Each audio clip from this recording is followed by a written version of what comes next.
ने अपना समय निकाला है। अपने मन को गुरु के चरणों में रखिए और ये जो सास बहू की खिस्सा कहानियां है, ये घर में भी बैठकर और पड़ोस में भी बैठकर किया जा सकता है। आइए हम लोग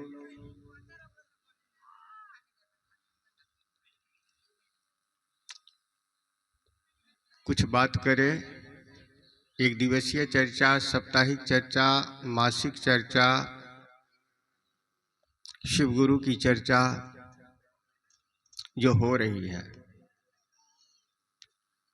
ये चर्चा करने के पीछे रीजन क्या है? क्यों चर्चा हो रही है? क्यों हम लोग चर्चा कर रहे हैं? ये चर्चा करके, ये चर्चा सुन करके हमको आपको मिलेगा क्या? हमारा आपका विषय होना चाहिए। ये सब जो मन, ये मन क्या है? हमारा आपका जो मन है, ये मन क्या है? मन विचार पैदा करने का एक सूक्ष्म मशीन है। यही मन विचार करता है कि इस साल बेटी की शादी करना है।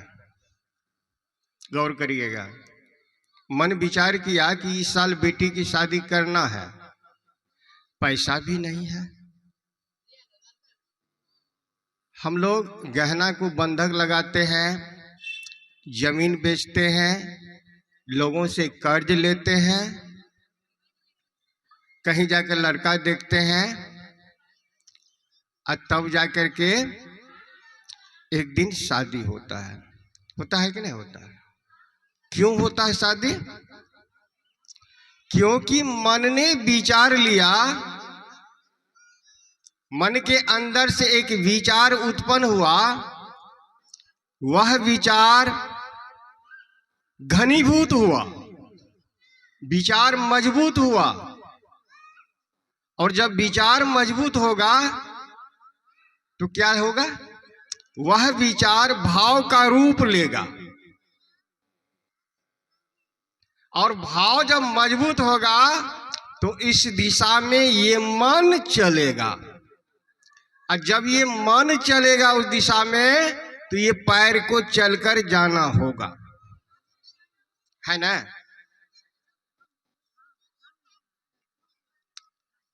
बेटी की शादी हो गया, क्यों हुआ? क्योंकि विचार घनीभूत हुआ, विचार मजबूत हुआ। यही विचार हमारा आपका मन ने लिया है। ये विचार हमारा आपका मन ने लिया है कि हे शिव, आप मेरे गुरु हैं। इस विचार को अपने मन के अंदर मजबूत होने दीजिए, घनीभूत होने दीजिए, तब जाकर ये विचार भाव का रूप लेगा। और जब भाव का रूप लेगा तो क्या होगा? हमारे समाज के बड़े बुजुर्गों ने कहा, साधुओं ने कहा, भावन लभते देवता भावन देव दर्शनम। भाव के धरातल पर देवता दर्शन देते हैं, देवता झुकते हैं, देवता प्रसन्न होते हैं। भाव पर, भाव से। लेकिन शिव गुरु के संबंध में क्या कहा गया? वह शिव गुरु भाव से तो पकड़ेगा नहीं, भाव को घनीभूत होने दीजिए। अरे सभी देवता का पूजा कितना अंक पर होता है? देवता का पूजा कितना अंक पर करते हैं हम लोग? 9 अंक पर। देवता की पूजा हम लोग 9 अंक पर करते हैं। वो 9 अंक क्या है? 5 तत्व, 3 गुण, 1 अंश परमात्मा का। 5 तत्व से हमारा आपका शरीर बना, क्षिति, जल, पावक, गगन, समीरा। इसमें 3 गुण दिया गया है, रजोगुण, सतोगुण और तमोगुण। 5 3 8 हुआ ना। एक अंश दिया गया परमात्मा का, ईश्वर अंश जीव अविनाशी चेतन अमल सहज सुख राशि। एक अंश ईश्वर का अंश है आपके अंदर, ईश्वर का अंश है मेरे अंदर, इसलिए हम बोल रहे हैं, आप सुन रहे हैं, लोग यहां से वहां जा रहे हैं। जिस दिन वह अंश निकल गया, हम आप जहां हैं वहीं परे रह जाएंगे, है कि नहीं है?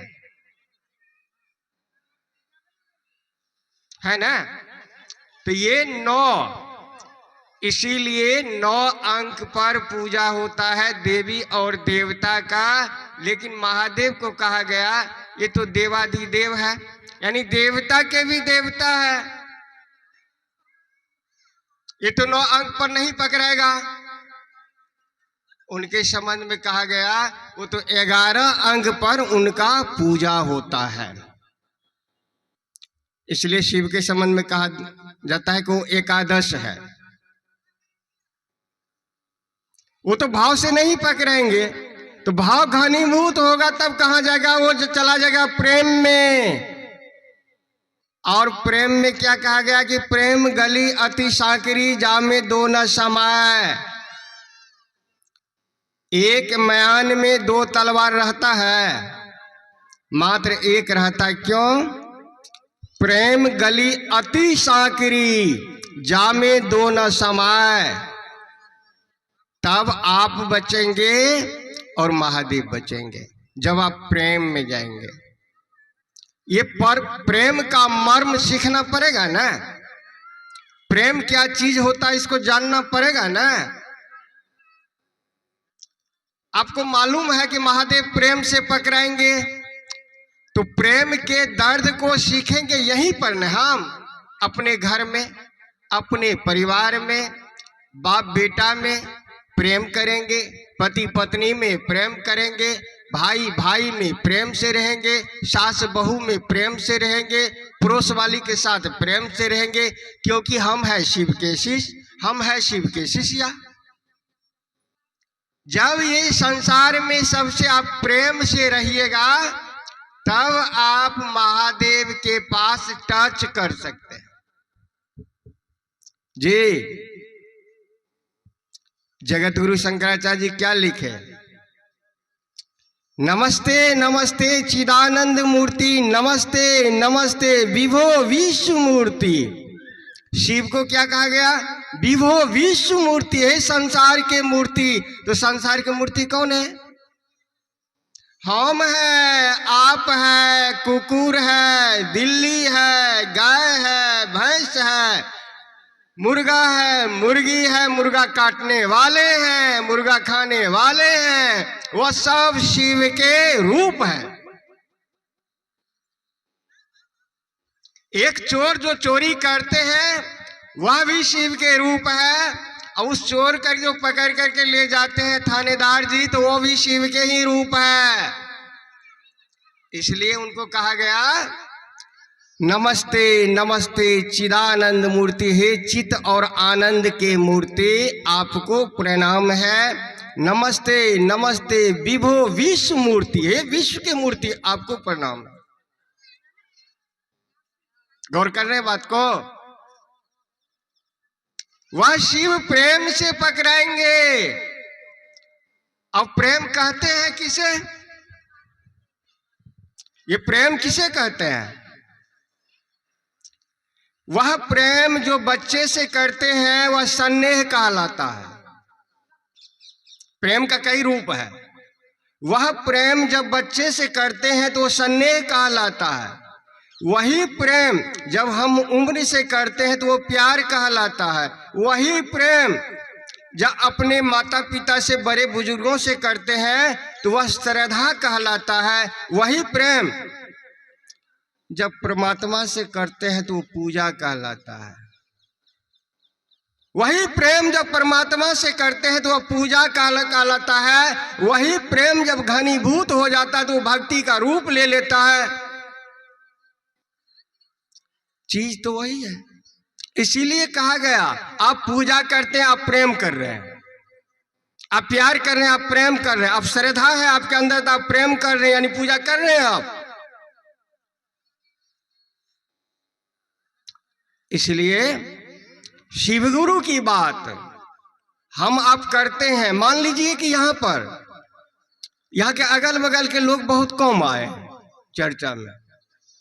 कम क्यों आए हैं? कारण है गलती मेरा है, न आयोजक की गलती है, न बगल वाले मोहल्ला वाले की गलती है। गलती हम लोगों का है। गलती क्या है हम लोगों का? जो आयोजक आयोजन करते हैं, आयोजन रखते हैं, उनको हम लोग समझा नहीं पाते हैं कि हे दीदी, आप जो आयोजन रखे हैं ना, तो अपने गली में, मोहल्ला में, हर घर में जा करके सूचना दीजिए कि दीदी हम शिव चर्चा के कार्यक्रम रखे हैं, आप भी आइएगा दीदी, तो अच्छा लगेगा। एक एक घर में जा करके आप बोलिए कि हे दीदी, हम महादेव की चर्चा रखे हैं, थोड़ा सा वक्त निकाल कर शिव चर्चा में आइएगा, शायद अच्छा लगेगा हमको भी और शायद आपको भी अच्छा ही लगेगा।